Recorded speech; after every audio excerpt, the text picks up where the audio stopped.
جی گزشتہ ماہ 17 مئی کے وہ جو ہے سوراب کے علاقے میں سوراب جو ڈسٹرکٹ ہے بلوچستان کا، وہاں سے ہیں سعید میمن صاحب جو کہ شاعر ہیں، ادب سے ان کا تعلق ہے، فنون لطیفہ سے ان کا تعلق ہے۔ وہ جو ہے مسلح افراد نے ان کو جو ہے اغوا کر لیا، جس کے بعد اب تک جو ہے ان کا کچھ پتہ نہیں چلا۔ لگ بھگ 1 ماہ ہونے کو ہے، لیکن اب تک ان کا کچھ پتہ نہیں چلا۔ فیملی جو ہے انہوں نے کئی جگہ پر احتجاج کیا ہے، باوجود اس کے جو ہے اب تک ان کا کچھ پتہ نہیں چلا۔ میرے ساتھ ان کے فیملی ممبر ہیں، ڈاکٹر قدیر صاحب ہیں میرے ساتھ، تو ان سے بات چیت کرتے ہیں کہ آخر یہ واقعہ کس طرح پیش آیا ہے۔ 17 مئی کو ڈسٹرکٹ سوراب زہری ناکہ کے قریب یہ دوپہر 1 بجے کو یہ واقعہ ہوا تھا۔ یہ کوٹا سے آ رہے تھے، کو مسلح افراد نے روکا، اس کا بیٹا بھی تھا، کٹھے تھا۔ ڈرائیور جو تھا وہ بھاگ گیا، اس کو بھی مسلح افراد کو بھی واپس لے گیا، بھاگ گیا۔ سعید ان کے قبضے میں آ گیا، اور ان کے بعد وہ یہ بھاگ کر ایف سی کی چوکی پر پہنچے، اور ایف سی کی چوکی پر پہنچنے کے بعد یہ سارا ایف سی کے معاملہ ہاتھ میں آ گیا۔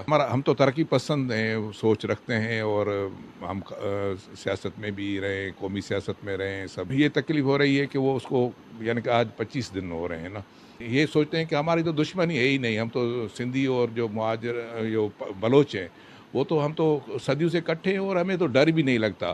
ہم تو کوٹیا کو یا بلوچستان کو اپنا علاقہ اور محفوظ علاقہ تصور کرتے ہیں۔ ذرا سعید احمد میمن کو آپ بازیاب چھوڑ دیں۔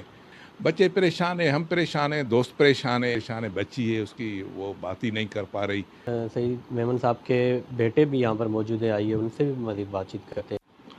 تراتی وطن واسطہ ہے، منی والد صاحب آزاد بکاں، تو ہم سب بہت ڈسٹربڈ ہیں، اور بہت ہمارے گھر کا ماحول بھی مطلب ہر وقت راہ تکتے رہتے ہیں کہ کسی بھی وقت بابا آئیں گے۔